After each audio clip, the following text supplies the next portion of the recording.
Hello, everybody, and indeed, welcome to another edition of Who's Your Hometown Heroes. I'm Tony Val. Today, my guest is TJ McGovern, founder and president of McGovern Consulting Group. TJ is a nonprofit coach, trainer, consultant, and speaker with 26 years of experience in development, strategic visioning, campaign management, and major gift solicitation. TJ also happens to be an old high school classmate of mine. I'm sure we'll get into that. I hope you enjoy my conversation with TJ McGovern. Who's Your Hometown Heroes is sponsored by Prometheus Consulting. Prometheus is Indy's most trusted name in outsourced IT support. Well, TJ, thank you for joining me today. Pleasure to be here. Looking forward to it. Here is where I want to start with you because I am really what you do is kind of a mystery to me. It's just not part of my professional understanding, really. I wanted to have you just give me kind of a bird's eye view of what you do there at McGovern Consulting Group. Help me to understand. So the essence of the purpose of my firm, which I've been in business, gosh, now almost 12 years. It's been a great ride. I help nonprofit organizations ignite philanthropy. What that could look like, engage longtime donors, hear their story and why they give, or rebalance a fundraising team, put them in the right seats on the bus, those kinds of things. Philanthropy, igniting that is one. I do strategic clarity, executive coaching. Those are the three main areas that I spend most of my time. Yes. Okay. And so I imagine over the years that you've been doing this, maybe you see kind of some common challenges, especially in the way of fundraising, I'm guessing, across the organizations that you help. Well, so what would be kind of some telltale signs that an organization could use your help? What does that look like? They feel like their fundraising is dropping off or they're not getting the traction that they would like or attracting the type of donor they would like to have part of their solution. So one of the challenges in the sector inevitably is a lot of nonprofits are waiting for the perfect executive director, the wizard chief development officer, or the strategic plan that will change the entire trajectory of the organization. The savior, in other words. Exactly. And in an encapsulated way, I like to say they're planning for the plan. Mm. So what I like to do is I engage and then I plan. And there's a variety of ways that I do that. It could be through deployment of a survey or just going on stewardship interviews with some longtime donors. And then that starts to build awareness and themes. And then we take that and turn that into a strategy, and it works really well. Very cool. So I'm curious, TJ, these types of skills don't emerge out of nowhere. Can you, No, they don't. how did you become such an expert in this type of field? Help us understand. Well, it goes back to our shared history when we were at the great high school that we were both at.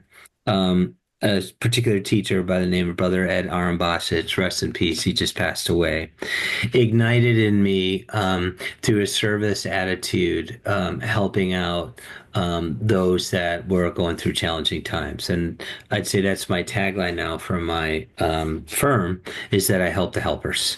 And so moving through my career, I was very privileged to be mentored by a lot of college presidents who are natural teachers at heart, and they taught me a lot about how to engage, but most importantly, how to listen, and then develop strategy, develop great teams, those kinds of things. Did some graduate work here and SPIA, which elevated my love of learning, and I just never stopped learning. I'm in the field a lot with clients and their own donors, and I learn a lot from that. I really love how you crystallized just kind of the seed that started it all, this idea of help the helpers. I really love that. And yes, Brother Ed was an absolute gem of a Yeah, guy. he He's was. he was one of those people you never forget. Correct. And he did what he loved, and that was service to others. And unfortunately, he got really sick because he was on the ground 9/11, doing his ministry, and breathed all that in. And he never smoked in his life, but that's what was ultimately his demise. Who's Your Hometown Heroes is sponsored by Prometheus Consulting. Prometheus is Indy's most trusted name in outsourced IT support. Another question I had about, you know, fundraising. Have you found fundraising to be maybe more of a challenge in this current economic and geopolitical climate? It seems to me that the average American is kind of getting stretched here pretty thin. So have you seen this hurt your clients in some way? Yes. So I'll answer that in two ways. Over the years, organizations and my firm serves clients globally. They'll contact me, and the data shows for the last 40 years, the biggest cohort giving to philanthropy has been individuals. You combine it with bequests, what are made from individuals, and you're looking at 70% or so. And so I said we need to engage individuals. Oh, we don't need to do that. We got grants and all that. Well, now with the grants, environment, landscape changing, they're calling me back because they want to know how to do that and do that well. Um, the other part I want to answer that great question is, unfortunately, in the last 25, 30 years, we've lost 30 million giving households in the United States. Wow. I believe, doing this a long time, almost 28 years, philanthropy is primarily learned in your family of origin, the household you grew up in. Yes. Um, and so I don't know if that's happening in the way, it did when we were younger, although it's happening in pockets. The other part is, um, I don't say fundraising, I say philanthropy, because fundraising is an extractive process that I'm trying to get something from Tony, versus philanthropy where we co-create how you want to manifest the values that are important to you through a nonprofit organization. There's a big difference. I learned fundraising, and then, part of me was like, this is just doesn't feel good.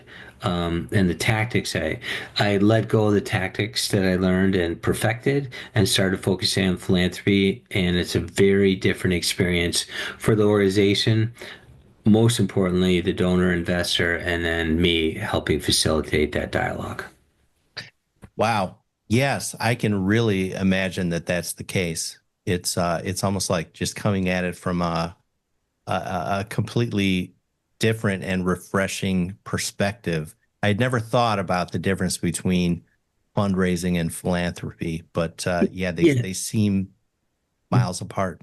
the miles apart, and one's short term and one is looking long term.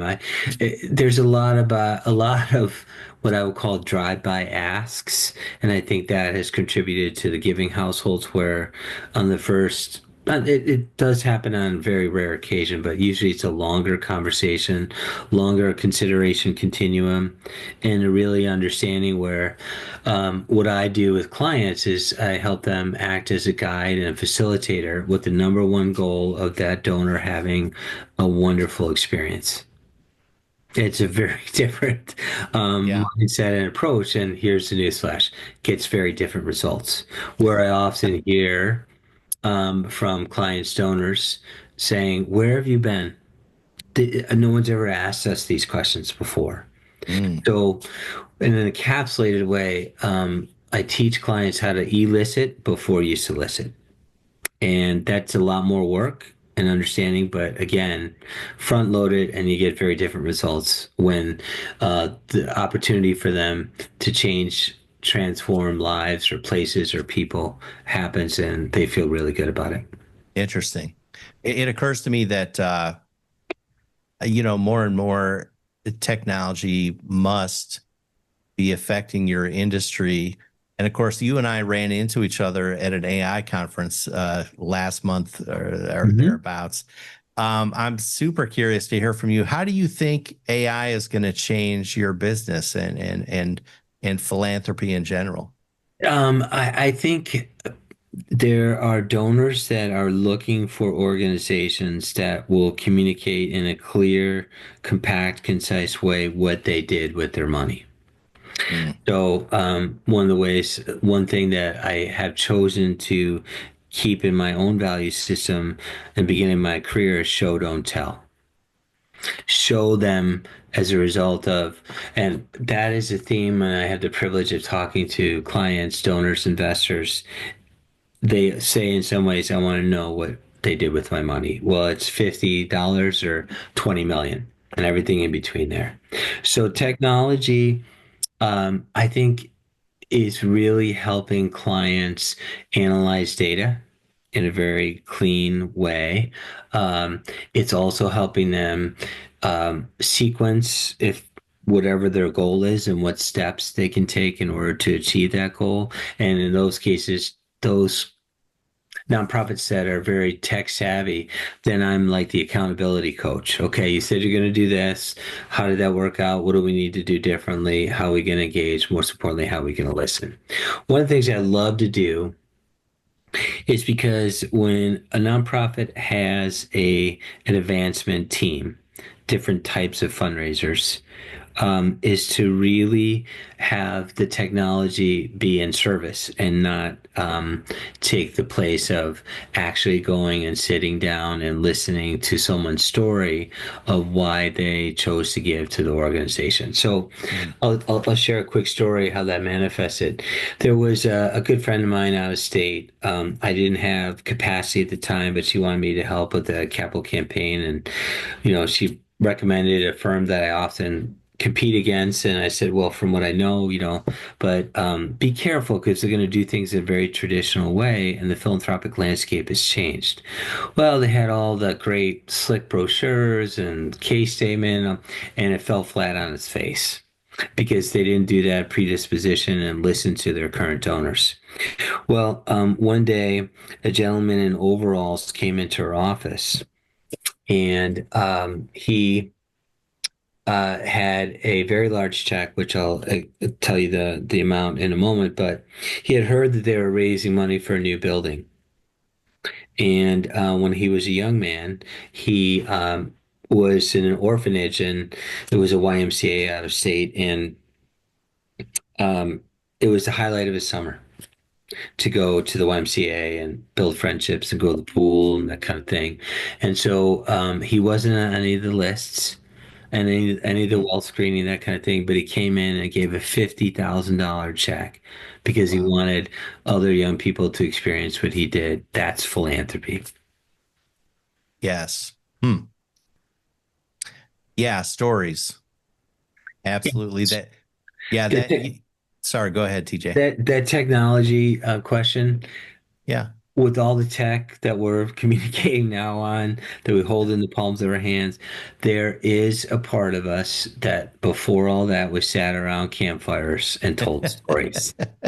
Yes. And so that's hardwired into us. And I define story as how you organize the fact about your nonprofit organization.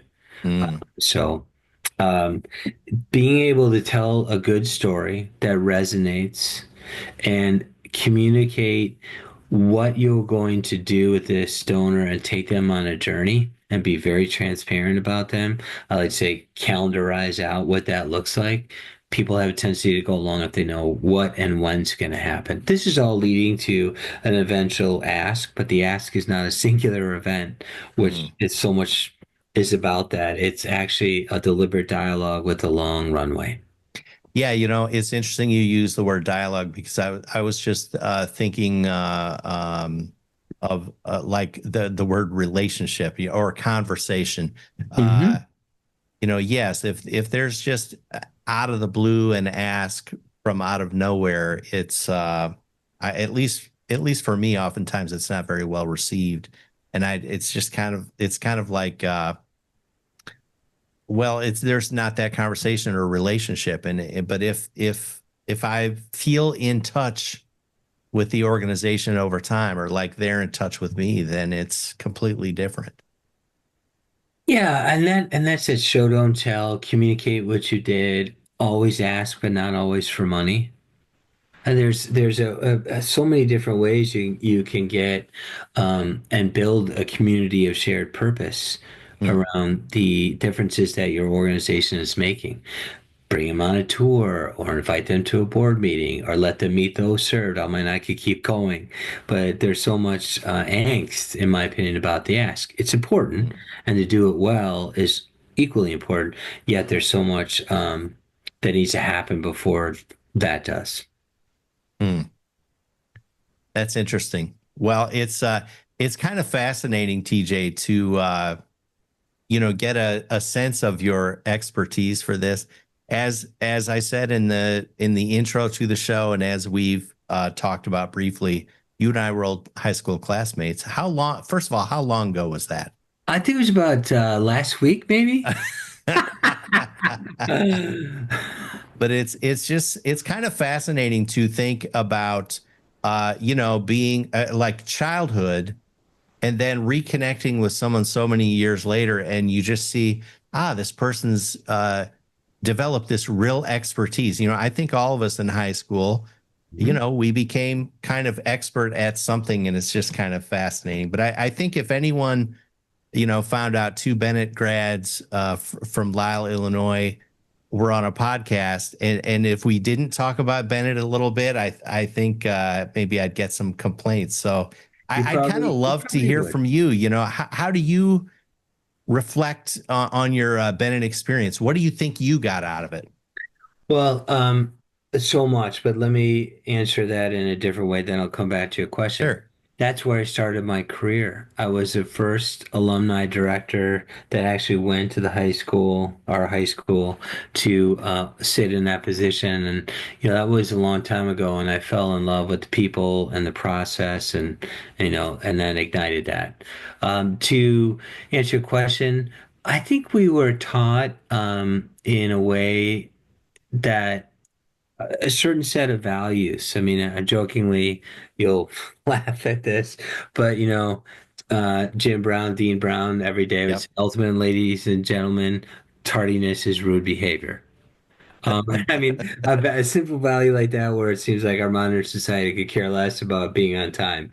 I'm always a little bit early. If I'm going to be late, then I'll communicate. I think that's just Yeah. courteous behavior.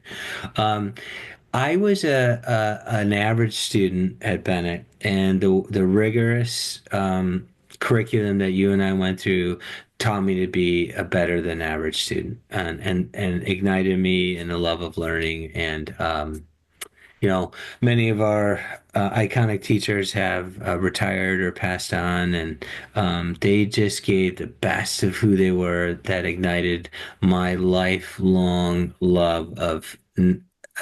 I'm inspired of how much I don't know, and Mhm. that keeps that fire going. Yeah. I totally agree. I think the faculty there at Bennett, and it's this way, of course, at many, many schools, but they really cared. They really cared. They Yeah. put their whole heart and soul into that The other organization. part of that is that, and I found this out because I'm in dialogue with Bennett, perhaps assisting them in igniting philanthropy. But um, the message there was, we'll teach you reading, writing, arithmetic. If not, we've got like 10 people that will take your spot. I mean, back when we took the entrance exam, there was 3,000 students going for 300 slots. Yeah. Now, unfortunately, for a variety of reasons, that number's down to maybe 500 take the entrance exam for Bennett. So Mm, times have changed. interesting. Yes, I can remember sweating bullets. Do you remember not that we need to disclose it, but do you remember your score for the entrance exam? Yes. Oh, Yeah. yes. Yeah, me too. I mean, I remember my ACT score and my SAT score and all of that. So, yes. It's funny. I don't remember either of those, but I remember my Bennett entrance exam score. Yeah, and That's kind of you were strange. close. You did you walk to Bennett when you were there? Could Okay. have, yeah, Okay. yeah. And we moved that close because my parents always knew they wanted to send us, my two brothers and I, to Bennett. Right. We we lived in West Chicago, and which Bennett would have accepted from that area, when we first moved there. But a year later, they changed some The rule or boundaries? something. Yeah. Yeah, they changed the boundaries, and we could no longer move to or go to Bennett, and my parents were mortified. So I think they decided we're going to move as close to Bennett as physically You were close. possible. We were right in their backyard. Exactly. So Yeah. that's where that came from. But here's another thing, TJ, that I've never been able to ask another guest, literally.